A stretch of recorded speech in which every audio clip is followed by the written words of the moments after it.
Yeah, so let's get started. Again, this is the last session, last formal session of today. Um, so, as I mentioned earlier, this is our experiment this year. We invited 10 organizations to talk about their work and how they collaborate across the campus and beyond. So the point is really that as data science and AI methods are picked up by researchers across so many disciplines, there are many, many organizations on campus that focus on overlapping themes. Some of them are more official, some of them are more grassroots, but really one important thing is really we understand what each of us do, how we build synergy, how we support research and training in the most effective way. So because the University of Michigan is such a large university and we spread across the campus, oftentimes we, among these organizations, don't even have a whole lot of time to interact with each other or get updates. And so we want to use this session as sort of a more formal way to look at these organizations and see what we can do together. So I would like to, so this is the format. Really, each organization gives an 8 minutes-ish talk. If there's time for question, we'll do the questions now. Otherwise, we'll leave the questions both during the short break and also at the networking session. So, well, I'll just bring up to the stage the first speaker. I won't do a extensive introduction for the speakers. I think they can say a thing or two about themselves, but rather Mihoche, the director of Michigan AI Lab and professor of computer science and engineering. Right. Well, thank you, Jing, and it's great to be here and just give you a brief overview of the AI Lab. So I'm directing the AI Lab alongside with Jenna Wins, and the AI Lab has a very long history. I think it's one of the labs in the country that goes back the longest. It was established back in 1988. And originally, it was a group of people who were primarily focusing on computer vision and robotics. And you can see here one of the first robots that were roaming around the buildings, which were built by faculty in the AI lab. Now, fast forward some 30 plus years, that's where we are. We are ranked as one of the top 10 labs in AI. And we have now about 25 faculty, so that's slightly outdated. We have about 90 PhD students, postdoctoral fellows, research scientists, and generally we have a lot of impact through what we do by covering pretty much all core areas in AI. So this is an overview of the lab. I don't expect you to read this. I'll go over some of the core areas in a bit. But essentially, we have people who cover pretty much everything AI, starting from machine learning and computer vision, natural language processing, all the way to applications of AI, for instance, machine learning in healthcare or AI in education and so on. And this is based primarily on a very rich set of collaborations, and tiny dashes that you can see between people are collaborations that exist among faculty in the lab. We, of course, work closely with students, and this is a graph I like to show, which also reflects the interest that currently exists in AI.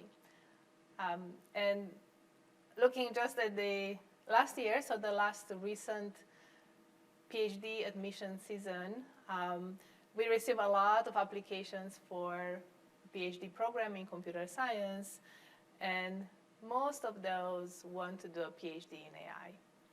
Again, this is only people who express interest. It's obviously not people who get admitted to the lab just because we don't have capacity. But I think it's a good way to see how much interest there is these days in AI. I guess some of us are here today because of that interest for the Data Science and AI Summit. But generally, there is a lot to be done in this space. And the AI lab at Michigan is contributing toward that. So in terms of research areas, I mentioned just a few. So many of the people in the lab work on machine learning, and this also includes the more specialized areas. Deep learning, for instance, has been gaining a lot of attention for the past few years. There are also experts in reinforcement learning, in temporal models, and other sort of specialized areas of machine learning. We have several people who work in computer vision. Currently, 3 of our faculty specialize on computer vision, and there are several other faculty who would work at computer vision plus something else, like, for instance, use of machine learning in computer vision problems or intersection of language processing and computer vision and so forth. Several people, myself included, work in natural language processing. And this, in turn, also includes collaborations with other disciplines. For instance, we work together with social scientists, with experts in healthcare, and so on. There is also work in robotics. Now, this is complementary to the new department in robotics. We also have work on cognitive architectures, on AI in human environment. I mentioned AI in education, and so on. Of course, we cannot exist in isolation. The fact that I'm here is just testimony to that. So we work with a number of entities on campus, including close collaborations and events we organize together with MIDAS. We work with the Institute for Social Research. There is a close connection with the Michigan Medicine School of Public Health, and you will hear just after this about efforts we have in that space. There is joint work with the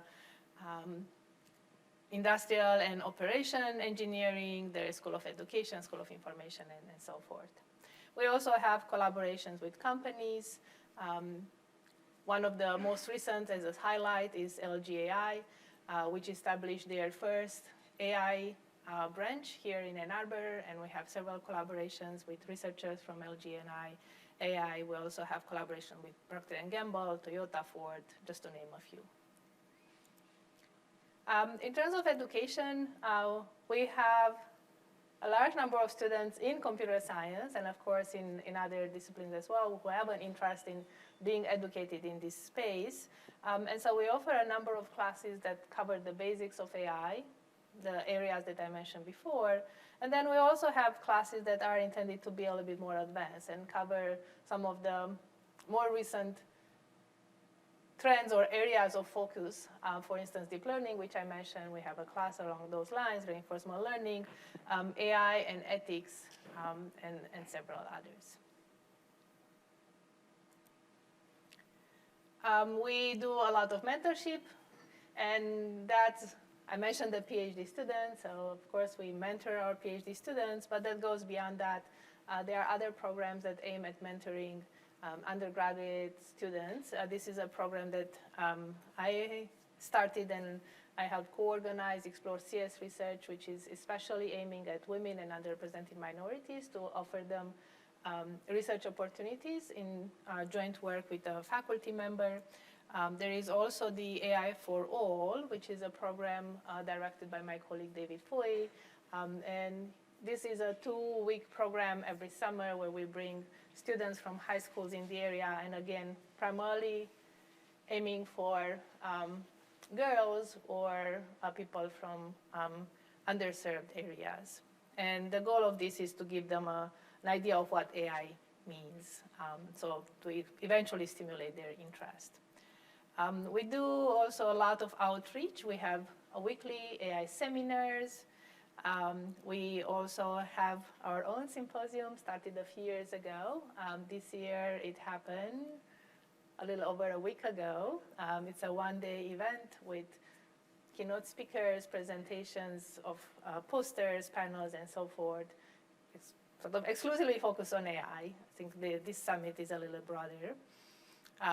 We also do the Friday Night AI, which is to engage the broader community. It's run in collaboration with the library. We just had our last one last Friday, and it's really something if you plan for, instead of movie and dinner, you can go for AI and dinner. It's in the evening on Fridays, and it's intended as a way to have closer communication with the community.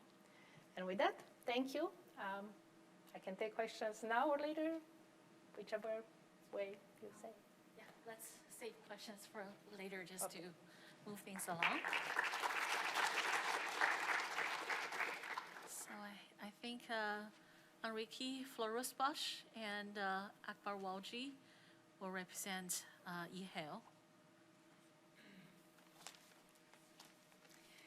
Thank you, Jing. My name is Enrique Flores-Bosch, and Akbar Walji is sitting there. He's going to answer all the questions afterwards.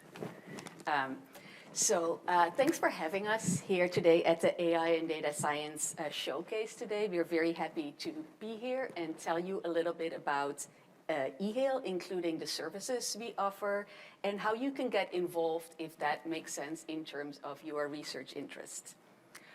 We would also be particularly interested in hearing your thoughts about potential synergies between what we're trying to do with eHale and the units that you might be representing here today.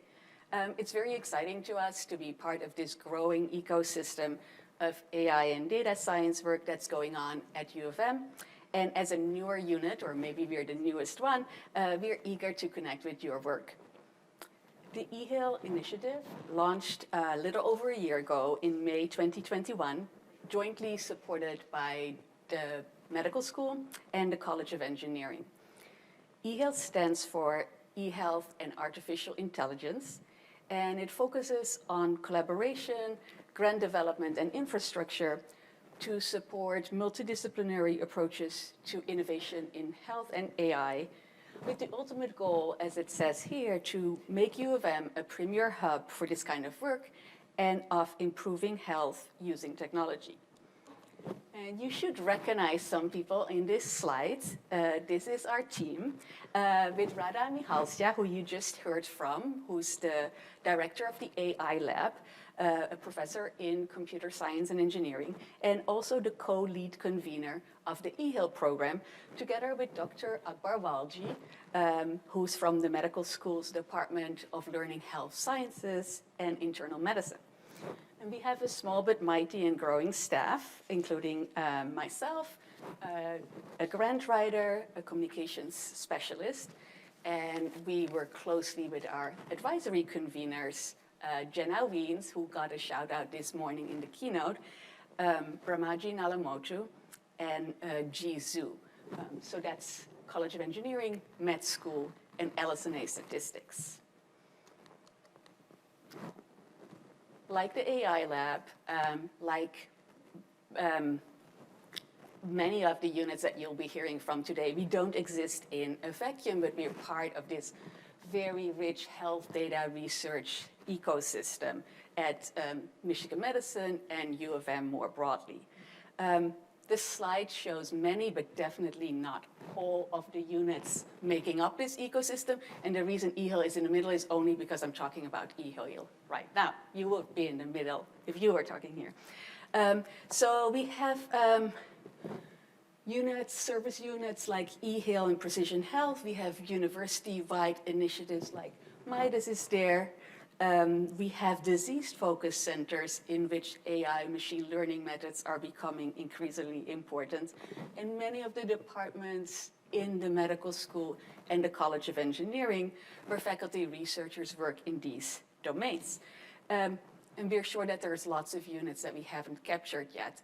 So we're happy that we have eHealth members from all of these units, and we hope to hear from you in the networking afterwards if you're interested in joining us, or if you represent a unit that's not represented here and should be.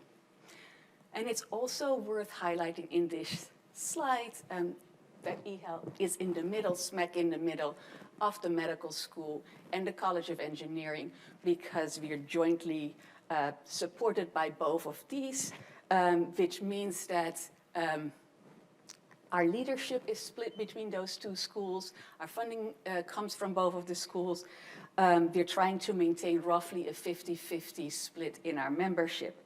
And most importantly, it means that all eHail projects and things that we support revolve around faculty diets or diets plus that consist of minimally one med school researcher and minimally one College of Engineering researcher.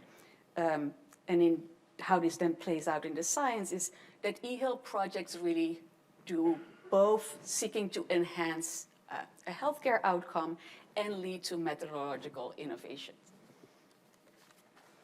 So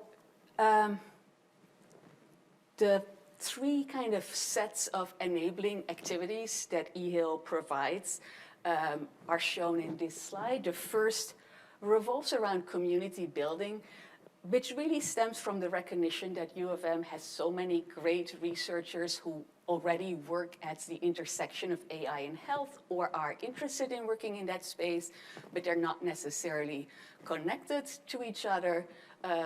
So there was this need that there was felt to be a need to allow faculty to connect across schools and colleges. So what we have is ways to connect clinicians and methodologists to find each other for collaborations that are cross-disciplinary, and that's compelling for both engineers and clinicians.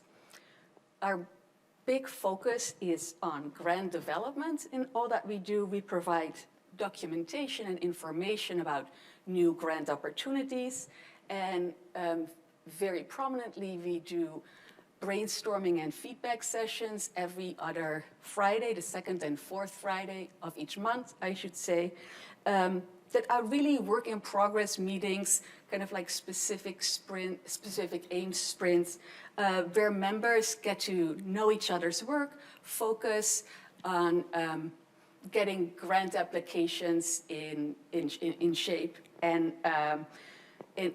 make this community come to life. Our shared resources include, like I mentioned, grant writing services, also programmatic resources, and we're looking to expand always on this aspect. I'm not going to go through this slide, but you can see an example here of the kind of work that eHail is interested in supporting. This project really addresses head-on one of the main issues in using AI in the context of healthcare, namely that it can exacerbate existing inequalities in healthcare outcomes. And it also highlights a promising avenue of making sure that doesn't end up being the case by investigating better ways of human AI interactions. So I'll leave you with this slide to explore, and I want to highlight in the last minute or so what's in it for faculty. We think what's in it is the community of AI and health faculty who allow you to work in high impact research on real world problems as identified by clinicians. Support for grant submissions. We have a grant writer, we have student summer support to support preliminary data analysis, and we have those brainstorming sessions. And I mentioned the student summer support. I guess I wanted to highlight it twice because we just opened the application again, and I think it's a great way to get started on your faculty diet. I leave you with my email, and if you're excited about collaborative research in AI and health, so are we. Come talk to us. Radha's also here, Arbor's here, and I'm here. Thank you.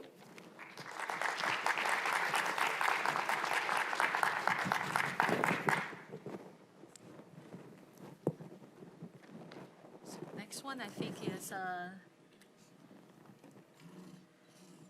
carpentries. All right, great. Thanks. Hi, so I'm Pat Schloss. I'm a professor in the Department of Microbiology and Immunology in the med school. And I'm here to talk to you about activities going on across campus associated with a worldwide organization called the Carpentries, formerly called data carpentry or software carpentry. And we've had a pretty strong contingent of people here at the U of M over the past, I want to say, 7 years. And so what we do is, to this point in our history, we've been teaching workshops to graduate students, postdocs, staff, faculty. I know most of you in this room are primarily computer science practitioners, and so the thought of having to learn how to use the command line seems probably very rudimentary to you.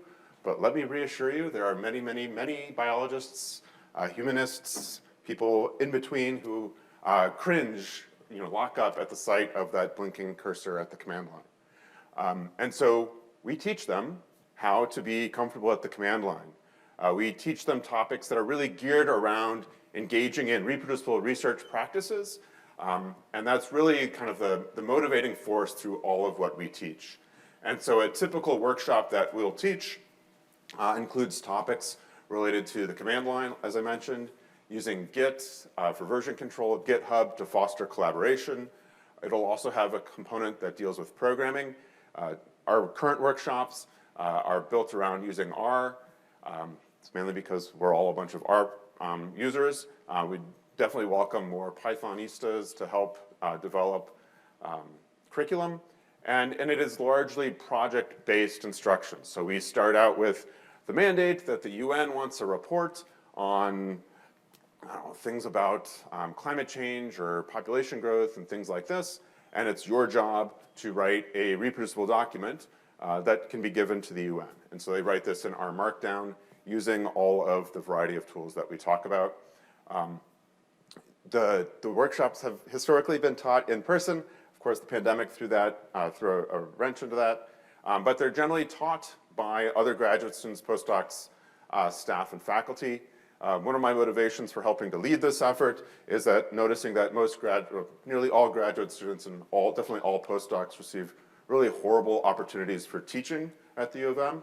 And so to have a graduate student stand in front of a classroom teaching material that she developed or helped to develop is far more empowering than what most TAs do of grading tests and whatnot. And so really my emphasis is to get them in front of the classroom. And so if I never teach a workshop, that's all the better because it's really for them. We also provide instructor training. There is a lot of emphasis put on the instructors because the hope is that we train them in reproducible research practices and teaching. They go off and become the faculty and they start perpetuating the loop. Of course, we also have a lot of people who come frozen at the sight of the command line and leave the U of M as instructors, perhaps going off to pharmaceutical companies to be full-time bioinformaticists. We've had a number of those cases happen. Pre-pandemic, we were teaching about 10 of these workshops a year. That obviously dipped. And now this year, we're trying to rev things back up. And probably we'll end up doing about 3 in-person and 3 virtual workshops over the course of this year. We will have a workshop the first week of December. I think December 9th and 10th are the dates. One of the things that we've also done to kind of help further our activities for professional development was that people associated with the University of Michigan, we spent our pandemic writing a paper on our own instructional materials. And so this was published in the Journal of Open Science Education. That effort largely led by Zena Lapp and Kelly Sovacool. And so I just, again, encourage you to get involved. We always are looking for people that want to be instructors, that really want to foster people's potential in a growth mindset. Also, if you're one of those people that freaks out at the sight of the command line, we love you. Trust me, we love you. And if you know anyone that does, send them to us. We can help them out. But like I said, we have a workshop coming up here in December. Also, I'm not sure if it'll happen this year, but annually we also have a workshop sponsored by WISE that is entirely staffed by women. And we kind of have a general practice as well that all of our workshops have at least 2 typically female instructors. And so we really try to be a really helpful group of people to teach and really help raise the potential of everybody when it comes to reproducible research practices at the U of M. Thank you.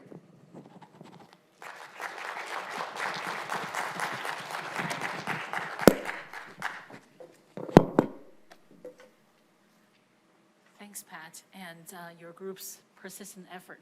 Okay, so I think Karthik Duraisamy is the next one representing MICD.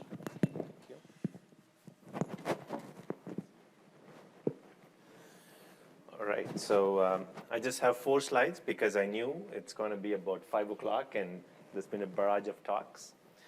So I'm here to talk about the Michigan Institute of Computational Discovery and Engineering. It is in effect a sister institute of MIDAS in the sense that it also come under OVPR. And in the current form, we've been established in 2013. And primarily we're funded by UMass as well as the College of Engineering and LSNA, and actively looking to expand to other units. So what do we do, right? So fundamentally, MICDE is the home for all computational science research and education in the university. And by that I mean, so we look at developing new paradigms of computational science from the viewpoint of methods and algorithms. And we also look at applying these computational science techniques to grand challenge problems facing society. Okay. And currently we have about 150 faculty members across the university from about 39 departments. And Krishna Gargipati from ME and Math is the current director. What I do want to say, how do I, this works? All right, perfect. So again, I don't want to give you a laundry list of everything that MICDE does, so I'll keep the discussion to something that's relevant to data science. The one slide I have that's more general is the kind of research areas that we look into. So the horizontal bars are basically examples of some of the research areas where we have large representation in MICDE. And the vertical pillars kind of talk about the enabling technologies or the themes that cross-cut across all of these horizontal bars. And the thing on the left is data-driven computational sciences. So this is very relevant to this meeting here, so I'll talk about it. So for instance, so we have a center called Center for Data-Driven Computational Physics that was established in 2015. And the center was founded based on a major research instrumentation grant we got from NSF that was looking to establish new paradigms of both hardware and software ecosystems for computational science, looking at data-driven methods. So if you look at what MIDAS does, MIDAS is AI first, whereas in this center, we come from the physics or the domain side and then try to use AI techniques and embed them in a very tight manner. And I've listed a couple of other grants as well. One on data-driven reduced data modeling for combustion, and the other one I have here is basically building digital twins for nuclear reactors. These are some examples of the projects that we've been successful in getting in the area of data-driven computational physics. And I do want to say that it's not just on the software side and not just on the algorithms. We also have a presence on the hardware side and how we implement these things on large-scale computers. And the next thing I want to bring up, which is also relevant to, I would say, many divisions here, is our PhD in scientific computing program. So the program was established in 1989, and the way it works is you have a home department, say mechanical engineering, and if you enroll in the PhD in scientific computing and satisfy the requirements, a PhD degree would say PhD in mechanical engineering and scientific computing, right? So it's basically X plus scientific computing. That's the way it works. And it's one of the very first PhD programs of its kind in the country. And currently we have about 151 students enrolled in the program. And currently we have about 25 students who graduate every year from this program. And we also develop some courses that are specific that offer some foundational material. Fundamentally, to satisfy these requirements, you have all your PhD requirements in your home program. And in addition, we require about 18 credits of coursework that satisfy certain requirements. You can find more about it in the website that I've mentioned here. So with that, I will welcome more discussion in the networking session. I do want to say that we also offer additional graduate certificates, and we have an outreach program and a few other things, so we can talk about all of those in the next few minutes. Thank you.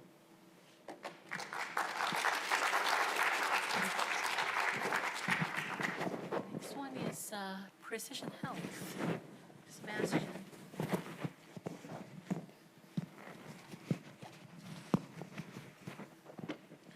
Okay. Okay. Excellent. So thank you for giving me, or for listening to, a quick spiel about University of Michigan Precision Health. Precision Health was founded in 2018. It is if you'll remember the picture from earlier, it is jointly endowed by the medical school, by the College of Engineering, and by the School of Public Health. And its major approach is to empower all of you to do research. And for that, I want you to get out of the moment and think for a second. Somebody gave you all of this. What could you do with it? What could you do if somebody gave you medical data for 4 million patients? What could you do if you actually got it without jumping through too many hoops? Because all of you have worked with medical data before know it sounds good, but there's a wall in between. What could you do if you had free computing available to work with it? And more importantly, actually knew how your results could end up acting patient care? And how would it help to have a vibrant community to help you work with that data? So Precision Health aims to provide you with all of these things. Precision Health is in the moment, because it was co-founded by 3 schools, led by faculty from all of these 3 schools. You again have the joy of seeing Jenna Wiens up there, and Brahmaji, and I am the 3rd director there. It is a collaborative, researcher-led initiative to improve health outcomes for diverse local and national communities. And the goal here is really, first goal is to provide everyone with the data that you need to do these types of research. Then to enable people to do the actual research, both by providing the hardware and by providing the environment for it. There's effort in supporting collaborative research efforts. And finally, there's efforts in moving your discoveries to the bedside. And as you can see, it has been around for 5 years. It has now 120 members across 9 schools and colleges. So we are reasonably successful in getting a very diverse group of faculty together. We have not that many publications as some of the others. You've seen 100 related publications so far, but we're making great progress. In order to allow all of this, Precision Health is organized into 4 groups or 4 units. The first one is cohort development. As we're providing data, we need to collect more people to make available to our researchers. So we have a dedicated group to make sure we get a diverse cohort and we generate the data that people need. We have a data analytics and IT group who provides both the hardware and, again, enables you to ask for exactly the data you want and provides you with the data. We have a health implementation group whose primary job is to help you figure out how your findings can actually affect patients. And finally, we have an education and training group. And here on the left-hand side, I've just picked out a couple of papers that were recently published under the banner of Precision Health, so you get a rough idea how broad the impact of this research is. Okay, to talk a little bit more about the data, because that might be the most exciting thing for you.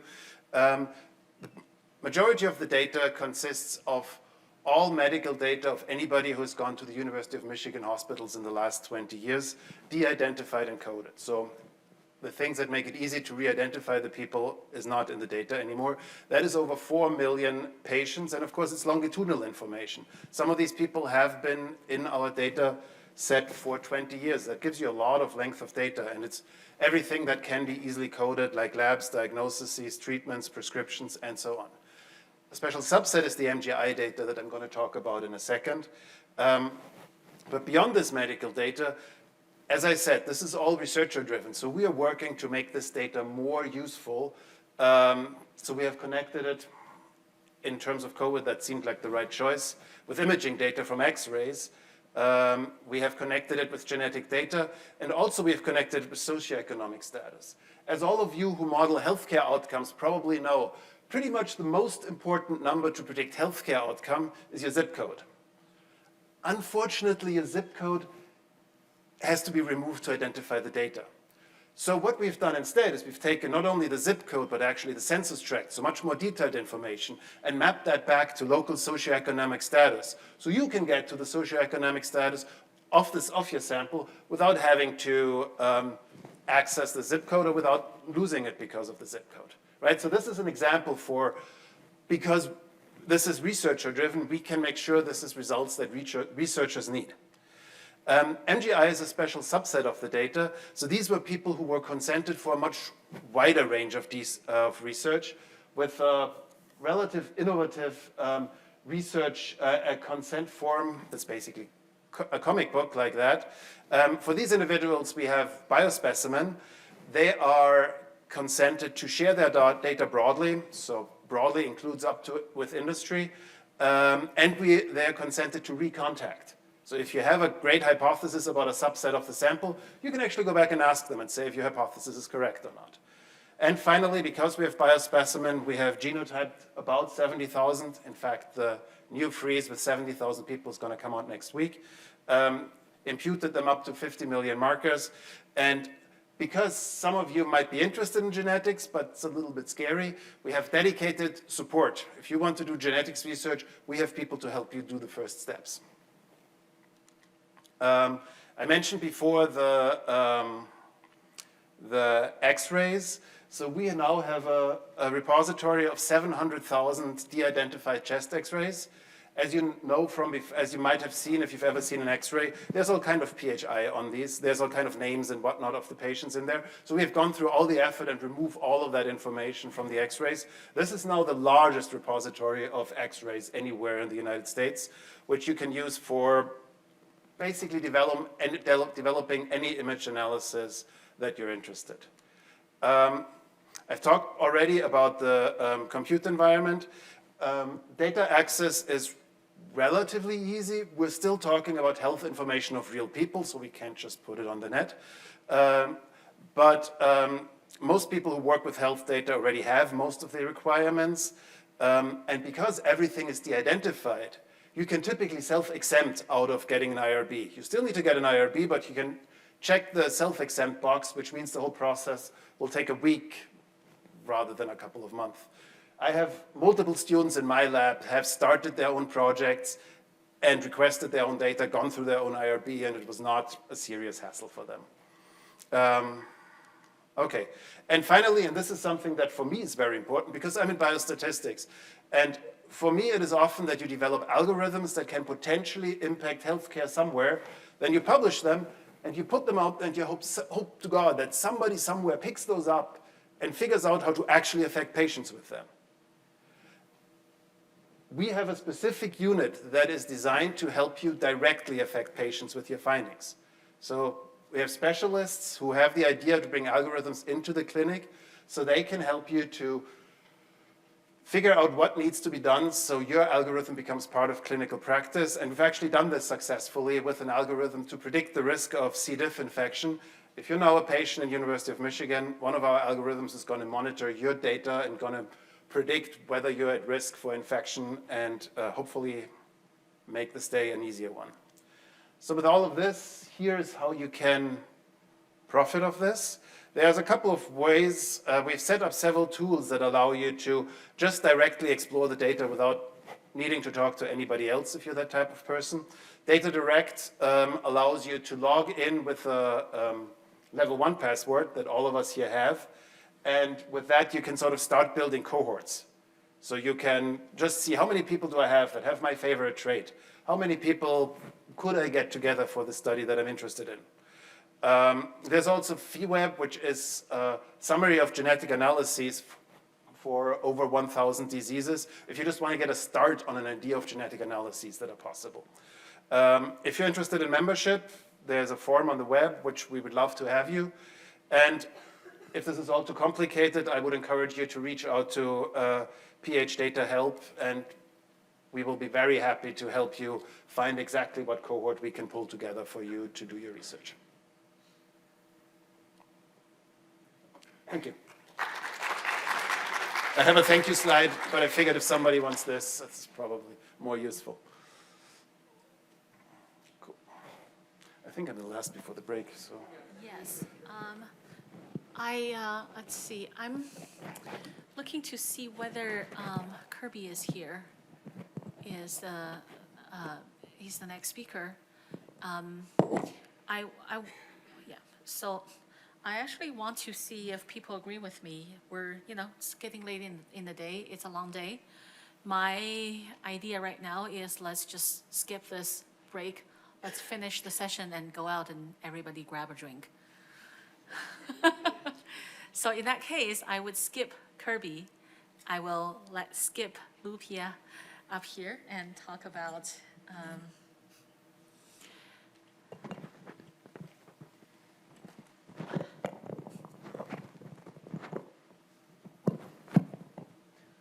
Thank you. Good afternoon. My name is Skip Lupia. I'm at LSA and ISR, and 2 months ago I joined OVPR, and now I'm the executive director of that. Bold Challenges.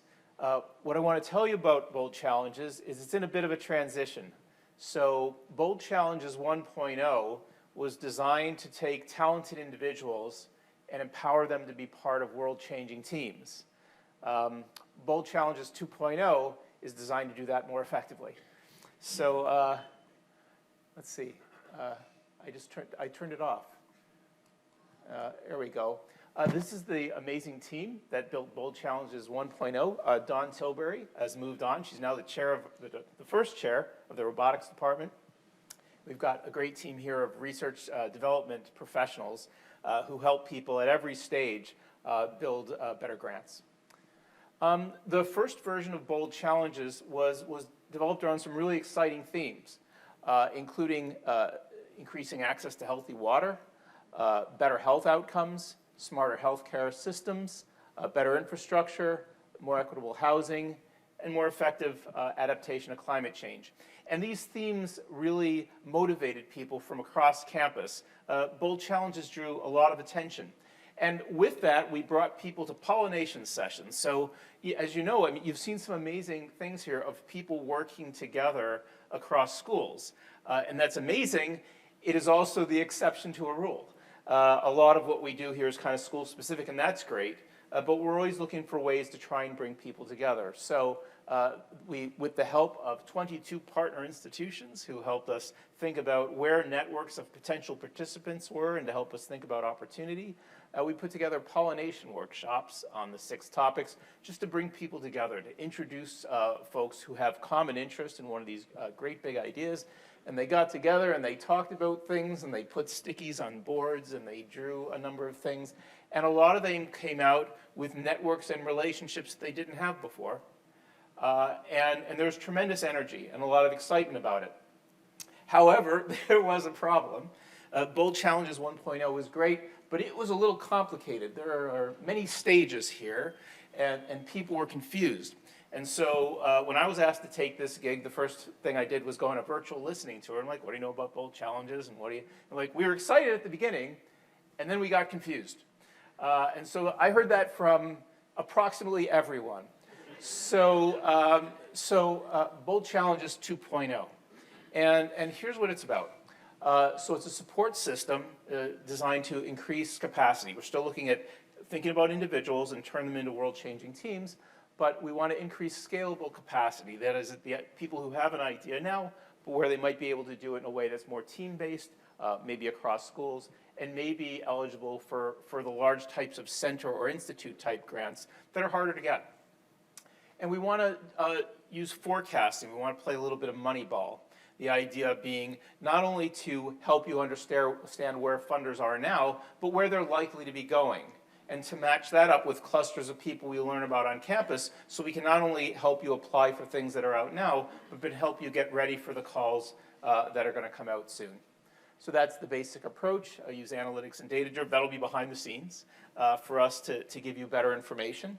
But then we're going to be holding events to build skills and to help you network, to help you learn about people who are in your area and who are amazing at this university, who you might be able to work with. And great customer service seems like a strange thing to do here, but we want to do a lot of listening. and we want to really meet you where you are. In a lot of the interactions that we'll have in Bold Challenges 2.0, our first question will be, what do you need? That's a good question, right? As opposed to maybe being force-fed a dinner that you don't really want. So that's the idea. There will be 2 tracks in Bold Challenges, not 19. And the first one will be pathways to success. So the way that I describe Boost to non-technical audiences is it's kind of going to be like a cruise ship.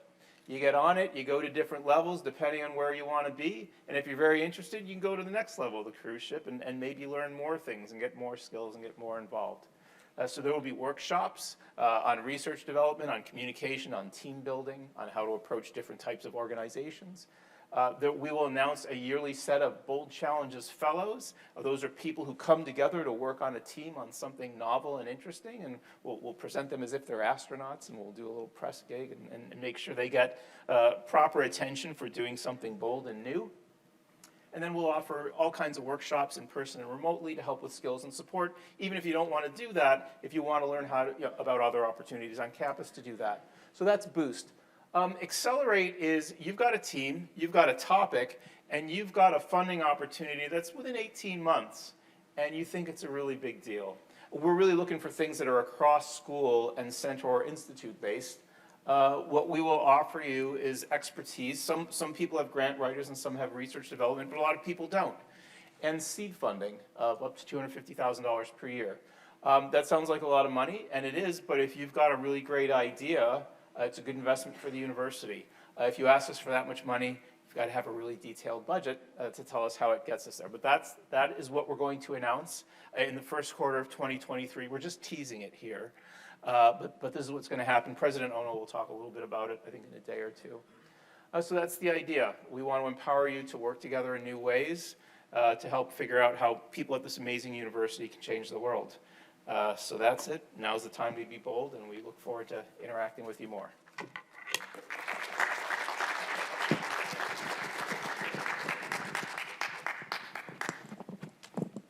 Sophia Buchner for Escape.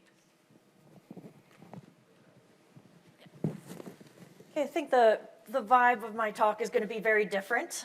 So I'm here representing the Center for Ethics, Society, and Computing. We are pretty new. We started, I think, just before the pandemic happened, and everything we had planned got paused, and now we're just starting to ramp things up again.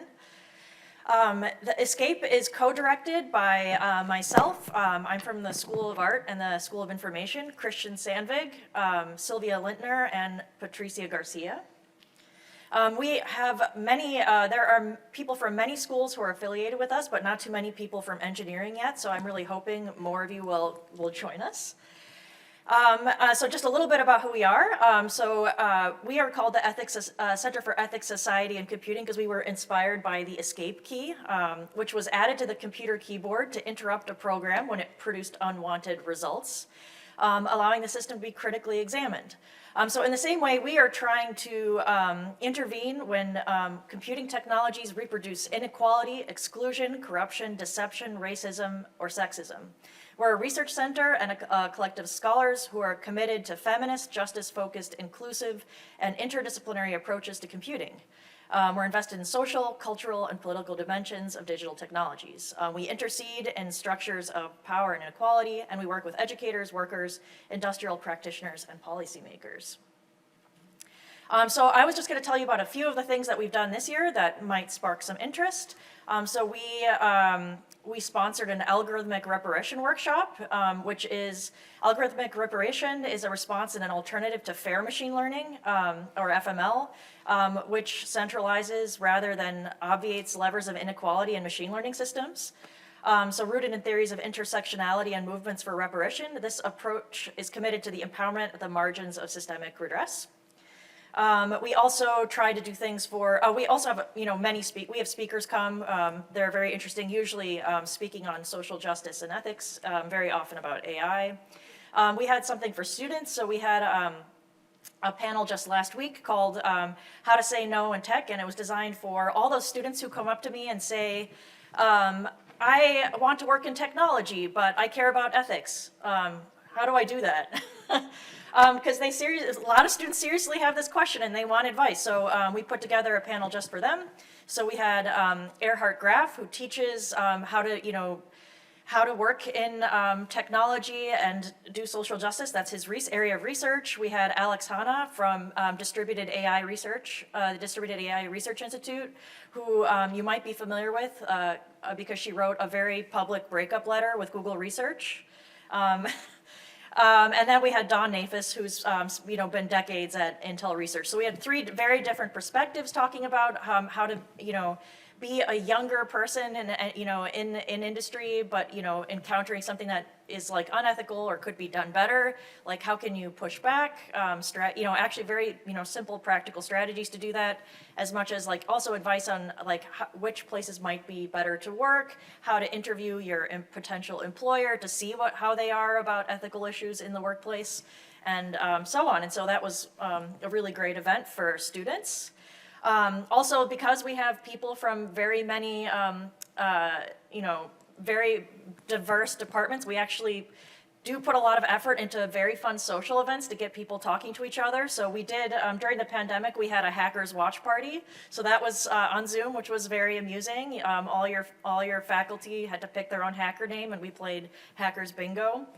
We also host lots of, not a lot, but we try to host at least one social mixer a semester to get people who are all interested in ethics and technology in one place to talking to each other.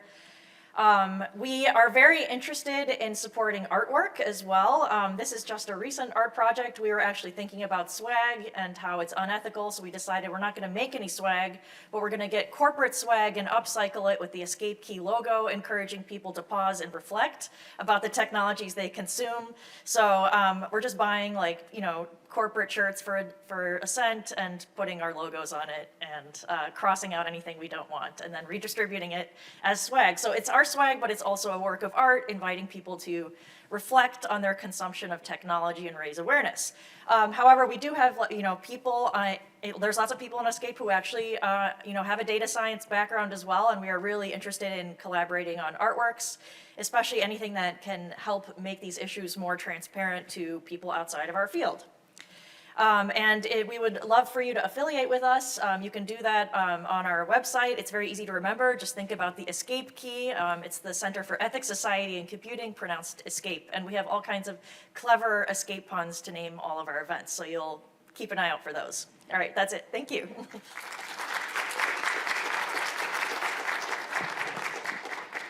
I think next one is, oh, there you are.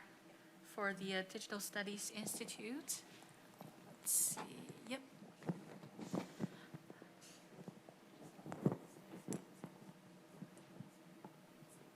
Okay. All right. And I'm just getting over a cold, so I'm going to keep my mask on. Sorry, hopefully everyone can hear me. So hi, I'm Jermaine Halegua. I'm an associate professor in the Communication and Media Studies Department, but I'm also the director of graduate studies and on the executive committee of the Digital Studies Institute, who I'm representing today. So a little bit about us. Our director right now is Dr. Lisa Nakamura. She's in American Culture and a couple of other divisions as well. And also our associate director is Ellie Abrams in Taubman School of Architecture and Urban Planning. So we're an institute that's housed in the College of LSA, and we're a center for conversation, teaching, and research, mostly around questions of diversity and social justice in digital culture, digital technologies, and digital practice. So we focus primarily on social justice and diversity as it relates to digital media's intersections with race, racism, discrimination, disability, inequity, gender, and power. So right now, we're a configuration of about 84 faculty, affiliates, and governing voting members of our committees. And we're housed in primarily LSA, a variety of different departments within LSA, School of Information, libraries, a variety of librarians in different divisions, Stamps, the School of Art, and also Taubman College of Architecture and Urban Planning. So again, kind of like what Sophia was saying, we don't have many colleagues within the computer science or engineering disciplines, but we're looking for more. So what our faculty do, they teach, they share research internally, and they share their research public-facing as well, and I'll talk a little bit more about those events. So DSI, the Digital Studies Institute, we have an undergraduate minor that is robust and growing. So right now we have our minor requirements is a 16-credit minor. Anyone can apply for this minor. It's a very easy application process, but also it's one core course taught by a DSI faculty member or a DSI affiliate course that's approved by a curriculum committee, and 4 elective courses. And some of the courses, for example, that might constitute this minor would be global digital politics, digital visualization, race, gender, sexuality, and video games, network disability cultures, the art of the video essay, podcasting, and so on. So right now we currently have 56 undergraduate students declared in our minor program, but as I said, last I checked, it is growing, and we have a lot of other applications coming in. We also have teaching at the graduate level and certification at the graduate level, and this is my purview, so if there are any graduate students who are interested, or faculty advisors who are interested in motioning or moving some of their students over towards our graduate certificate, I'm happy to answer questions about that during the networking event. So what we have now is a graduate certificate that covers topic areas like history of the internet, algorithmic bias, gaming, critical theory is related to all digital technologies, practices, and cultures across the world. But students complete a 12-credit graduate certificate. That's one course that is a core course, 2 electives, and then a hands-on, practice-oriented 3-credit, what we call like a practicum project. That is something practice-based or methods-based that doesn't relate to your dissertation. And that's looked like methods workshops taught by us or internationally, organizing symposia as a graduate student, and a lot of other creative projects as well. So the other element, aside from teaching and mentorship, that we also do at DSI is that we have a lot of public-facing lecture series. So we invite outside speakers. We host our own lecture series with our faculty from a lot of different disciplines. We also have the Digital Ideas Summer Institute, which we're currently coming up with a theme for. It's a different theme every year. Last year was a 2-week summer institute that focused on cryptech and disability and accessibility. And I should say that we are one of the leading voices for discussions of disability and accessibility. Right now, because of the expertise that we have among our postdocs, our faculty affiliates, and our graduate students. So we also have internal-facing, research-focused efforts to help our graduates, our postdocs, and our faculty affiliates share work in progress. So we have a research and beta series where people come together almost like a brown bag and share their work in progress and get feedback. We have write-togethers for junior faculty. We have other sort of mentoring events for junior faculty to share research and project, book manuscript workshops, but also we're part of a Disco Network lecture series, which is another sort of internal-facing lecture series, which I'll talk a little bit more about what the Disco Network is. It's an affiliation of 5 different labs that are like DSI on 5 different campuses across the US. And finally, we have events kind of also like what Sophia was talking about, fun community building events, as well as research sharing events for graduate and undergraduates. We just hosted I think it was Mario Kart game night, and we had a number of our undergraduate minors and also undergraduates interested in critical studies of games that came to play, and I think they ate pizza and hung out. So a little bit of community building among grads and undergrads and faculty post-COVID as well. So right now we have 3 sort of sub-research labs within the Digital Studies Institute. So one is the Digital Inequity Lab, led by Dr. Lisa Nakamura, studying social structures of power and digital technologies. Digital Accessible Futures Lab. The head of that lab is Dr. Remy Yergo, who is one of the leading voices in disability technology studies. And then we're cultivating and increasingly cultivating and just got some more funding, I should say, for our Immersive Media Lab, where we're looking to kind of build a more robust network of researchers and spaces for researching VR and XR and AR technologies. So just briefly, I want to mention that we are also part of the DISCO network, which stands for Digital Inquiry, Speculation, Collaboration, and Optimism Network. And as I mentioned, it's a network of labs like DSI on other campuses as well. So we're affiliated with labs like DSI who are interested in new anti-racist and anti-ableist digital futures and how to build those futures and how to think about those futures and critique those futures with researchers at Purdue University, Georgia Tech, SUNY Stony Brook, Pembroke, and the University of Maryland. So final slide, and then I'm just going to throw the contact information up there. But if you are interested in any of this, or if you're interested in becoming a faculty affiliate, or you know graduate students or have graduate students who would benefit from sort of a critical studies perspective on digital technologies and practices with an anti-racist or anti-ableist or diverse sort of mindset around humanity and human conditions as they intersect with technologies, please, look us up. We also offer faculty support for affiliate faculty who want to start or build classes that look at diversity and ethics and humanities sort of oriented projects within digital studies. So feel free to reach out. Again, my name is Jermaine Halegua, but you could feel free to reach out to our email address or our Twitter or check out our website for more information. Thanks.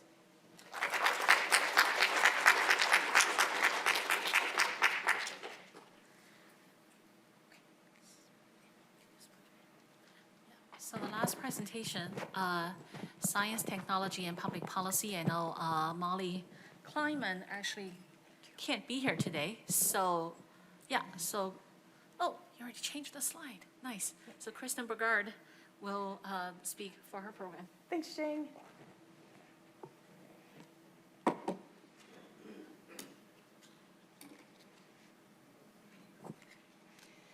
Hi, everybody. My name is Kristen Burgard. As Jing said, I am representing the Science, Technology, and Public Policy program. We're a research center at the Ford School. And as you can see, I am a Caucasian woman, middle-aged.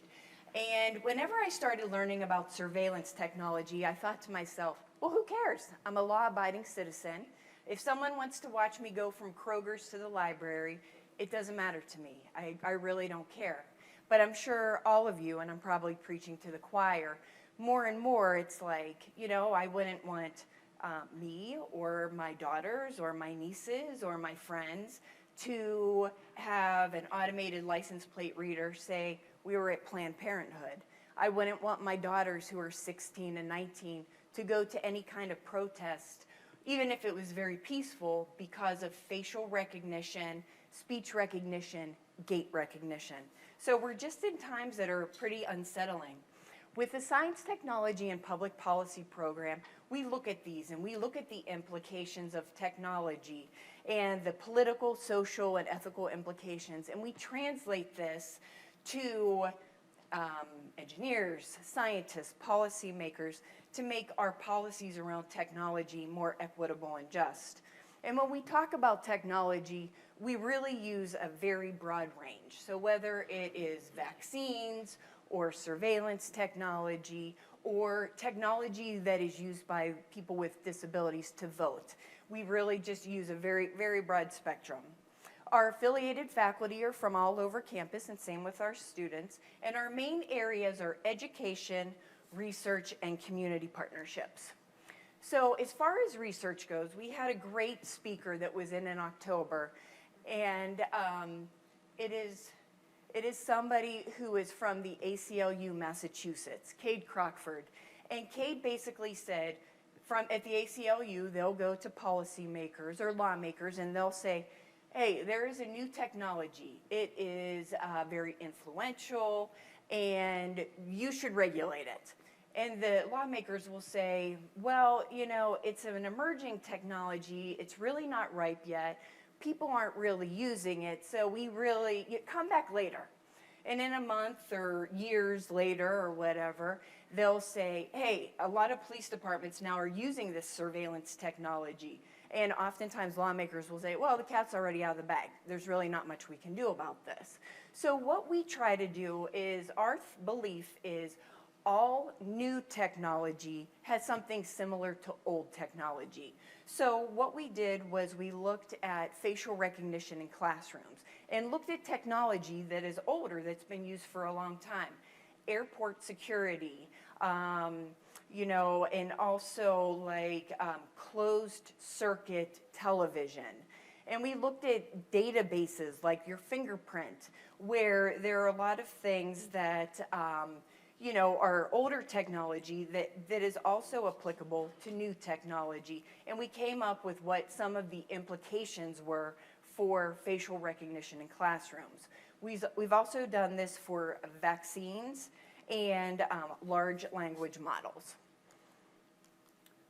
We also have a graduate program, so anybody who is working on a master's degree or a PhD can be part of our program to get a certificate. We have students from engineering, the School of Information, social science, life science, education, all over the place. And basically there are 2 core courses that they take and then 2 electives. And they're looking at, you know, especially if you want to take your science-based discipline and incorporate policy into it, this is a great way to do that. And we have a new undergrad program that we're hoping to come out with next fall. So, you know, if you're an undergrad student, you want to take a class at the School of Public Policy, that would be great. If you are a graduate student or you work with graduate students, at the networking session, I'll have a brochure in case anybody's interested in applying for that. And I think our next time is a March 1st deadline. We're also very involved with our alumni at STPP, so those students that are in the program have a lot of opportunities to learn about other careers. The last program I wanted to mention was the one that I was brought on to do starting in January. Our belief is that, yes, of course, engineers, scientists, policymakers, lawmakers have a lot of knowledge on technology, but also community members do too. Whether it's the water that's coming out of my faucet is brown, or there's something that smells terrible in the air and my kid's asthma is flaring up, or I haven't had access to the internet for 45 days. There are a lot of things. Or I have a disability, I went to vote, the machine that I'm supposed to use that enables me to vote independently was not working properly. The community does have a lot of things to say when it comes to science and technology and the policy around it. We recently worked with a group called We the People Michigan, who was looking into ShotSpotter, which is the acoustic gunshot detection system that the Detroit City Council was hoping to expand in Detroit. And we had written a memo about it, talking about our 6 concerns. One was, is the amount that you pay worth, is it really going to reduce crime? And what we found was it really doesn't, but there are other proven ways to reduce crime. The second thing is, when people in the community know that there is ShotSpotter, they are much less likely to call the police when they hear gunshots.